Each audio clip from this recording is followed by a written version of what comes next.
안녕하세요. 2019년 9월 29일에 외신에서는 리보세라님이 Fails to Improve OS라는 제목의 뉴스가 나왔습니다. 회사에서는 성공이라고 발표할 당시죠. 그리고 이후 216 증선이가 터지면서 프리-NDA 미팅 회의록에도 fail이라는 단어가 등장한다는 사실도 밝혀졌습니다.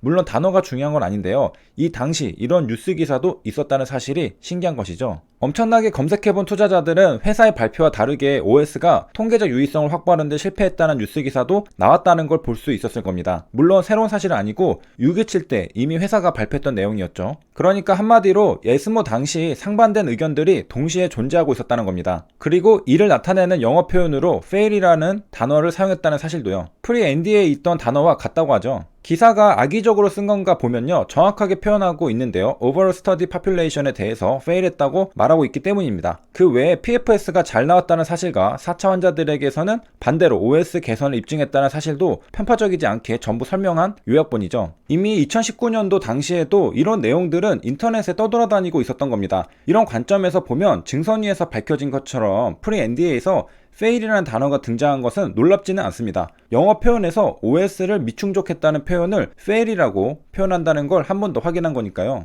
6.27 때 회사에서는 OS를 달성하지 못했다라고 말하는 걸 영어로는 fail이라고 쓴다는 겁니다. 그럼 여기에서 통계적 유의성을 충족시켰다는 것과 충족시키지 못했다는 건 도대체 무슨 말일까요? P값은 기무가설이 맞다고 가정할 때 극단적인 결과가 관측될 확률을 말합니다. 그래프에서 꼬리를 생각하면 됩니다. 여기서 말하는 확률은 당연히 빈도주의 확률입니다. 예시를 보겠습니다. 연료를 바꿨는데 연비에 얼마나 영향을 미치는지 알고 싶다고 하겠습니다. 연비가 좋아졌을지 그대로일지 궁금하겠죠. 현재 자동차의 연비가 갤런당 25마일이라고 한다면 연가설은 연료를 바꾸니 연비가 똑같은 25마일이다. 그러니까 변함없다 이고요. 대립가설은 연료를 바꾸니 연비가 25마일이 아니더라 입니다. 샘플링을 해봐야겠죠. 전체 자동차에 대해서 전수조사를 할 수 없을 겁니다.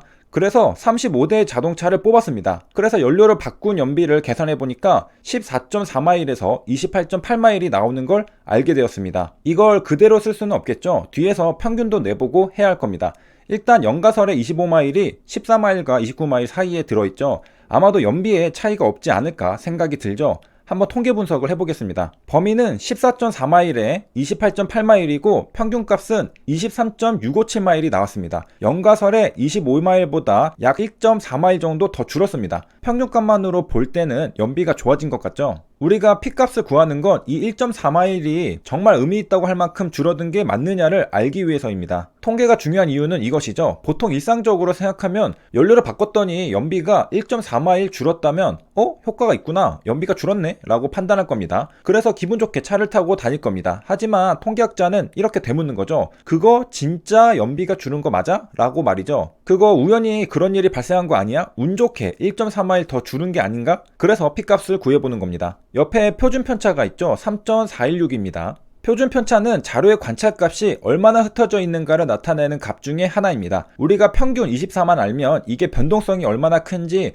짐작하기가 힘듭니다. 평균이 24가 나왔는데 위아래로 10씩 흔들리는 것과 평균이 24가 나왔는데 위아래로 흔들리는 건 분명한 차이가 있습니다. 이걸 알기 위한 게 표준 편차죠. 얼마나 펴져 있는지 어떻게 알 수 있을까요? 먼저 편차, 디비에이션을 구해볼 겁니다. 전체 평균을 먼저 구해보고요. 각각의 관측값들이 가운데 있는 평균에 비해서 얼마나 더 멀리 떨어져 있는지 알고 싶을 겁니다. 단순하게 평균에서 관측값을 빼보는 겁니다. 그러면 각각의 관측값들이 평균으로부터 얼마나 멀리 있는지 알 수 있겠죠. 그리고 이 멀리 떨어진 정도를 한눈에 보기 쉽게 하나의 숫자로 나타내고 싶을 겁니다. 그러면 어떻게 하면 될까요? 모든 디비에이션을 더하면 되겠죠. 그런데 실제로 더해보면 어떻게 될까요? 0이 나옵니다. 바로 기준이 평균이기 때문에 그렇습니다. 3, 4, 5를 예로 들면 바로 이해됩니다. 평균은 4죠. 디비에이션은 평균 4와의 거리니까 순서대로 마이너스 1, 0, 1이 나올 겁니다. 더하면 0이 되죠. 그래서 디비에이션, 편차만으로는 하나의 숫자로 나타내기 불가능합니다. 0이 나오기 때문이죠. 어떻게 해야 할까요? 마이너스를 없애주면 될 겁니다. 방법은 절대값을 씌우던가 제곱을 해주면 마이너스가 없어지겠죠. 그래서 베리언스, 분산을 구합니다. 관측값에서 평균을 뺀 걸 제곱하기 시작했던 것이죠. 그리고 이제 덧셈을 하니까 0이 나오지 않고 어떤 특정한 숫자가 나옵니다. 그리고 이걸 평균 내주면 되죠. 차이를 제곱해서 얼마나 떨어져 있는지 구한 값들을 이제 전체 개수로 나눠주면 평균적으로 얼마나 떨어져 있는지를 알 수 있죠. 물론 제곱된 상태죠. 이제 자료의 관찰값이 얼마나 흩어져 있는지를 하나의 숫자로 나타낼 수 있게 되었습니다. 이걸 분산, variance라고 합니다. 그런데 생각해보면 variance는 제곱을 해줬잖아요. 뻥튀기가 되어 있습니다. 이 뻥튀기를 제거해줘야 합니다. 제곱을 했으니까 다시 역으로 제곱을 풀어주면 될 겁니다. 그래서 제곱근을 해줍니다. 그게 스탠다드 디비에이션 표준 편차입니다. 제곱을 해서 뻥튀기 된 값을 다시 원래대로 되돌리는 작업이 스탠다드 디비에이션인 것이죠. 이 표준 편차가 바로 3.416이라는 겁니다. 이제 평균과 표준 편차를 알았으면 거의 다 알게 된 것이죠. 가운데 값이 뭔지 알았고 얼마나 흩어져 있는지도 알 수 있습니다. 그런데 정말 헷갈리게도 표준 편차 옆에 표준 오차라는 게 또 있습니다. 이게 도대체 뭘까요? 표준 편차가 3.416이고요. 표본 평균의 표준 편차가 0.577로 이름을 조금 바꿔서 표준 오차라고 하는 것입니다. 여기에서 갑자기 모집단이 나오고 표본 집단이 나오게 되는데요. 왜냐하면 우리는 통계적 추정을 하고 있기 때문입니다. 임상시험은 전수조사를 할 수 없기 때문에 샘플을 뽑아서 통계 분석을 하는 것이죠.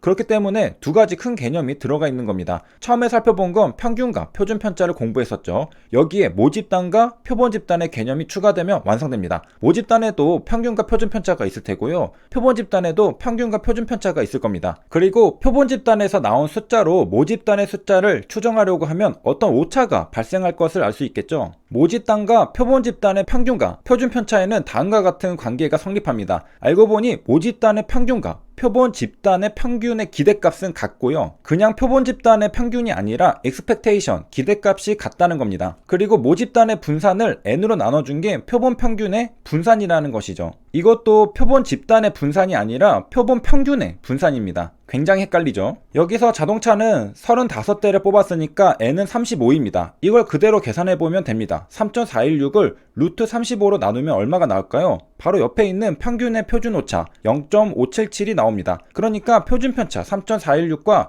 옆에 표준 오차 0.577은 자동차의 개수인 35의 루트를 씌운 값을 나눠줬느냐 안 나눠줬느냐의 차이일 뿐입니다. 그리고 이제 표준 오차의 앞에 왜 굳이 평균의 표준 오차라고 표현했는지도 대략 알 수 있습니다. 표본 집단의 관측값 하나를 말하는 게 아닙니다. 평균의 표준 편차를 바로 표준 오차라고 하는 겁니다. 그렇다면 왜 표준 편차가 아니라 표준 오차라는 말이 붙었을까요? 표본 평균의 표준 편차를 구하는 방법은 다음과 같습니다. 표본 평균에서 모평균을 빼주죠. 표본 평균은 추정값이고요. 모평균은 참값입니다. 표본 평균의 표준 편차는 추정값에서 참값을 빼는 것이 됩니다. 추정값에서 참값을 빼는 걸 뭐라고 하죠? 오차라고 합니다. 그래서 표준 편차가 아닌 표준 오차가 되는 것이죠. 표준 오차는 표본을 많이 뽑을수록 숫자는 줄어들게 됩니다. 왜 그럴까요? 루트 n으로 나눠주기 때문에 분모 n이 커지면 작아지게 되는 것이죠. 이게 무슨 말일까요? 즉 표본을 많이 뽑으면 많이 뽑을수록 모집단과 가까워진다는 겁니다. 오차가 줄어드는 것이죠. 다시 돌아와서 이렇게 데이터를 가지고 P값을 구해봅니다. 0.026이 나왔습니다. 0.05보다 낮음으로 차이가 있다고 결론을 내릴 수 있는 겁니다. 통계적 유의성을 확보했다. 세 줄 요약입니다. 표준 편차는 얼마나 퍼져 있는지를 나타냅니다. 그리고 표본 평균들의 표준 편차가 바로 표준 오차입니다. 비슷하면서도 다릅니다. 루트 n으로 나눠주고요. 그리고 2019년도 외신에서도 fail이라는 단어가 등장했었습니다. OS를 달성하지 못했다의 영어적인 표현입니다. 여기까지 시청해주셔서 감사합니다.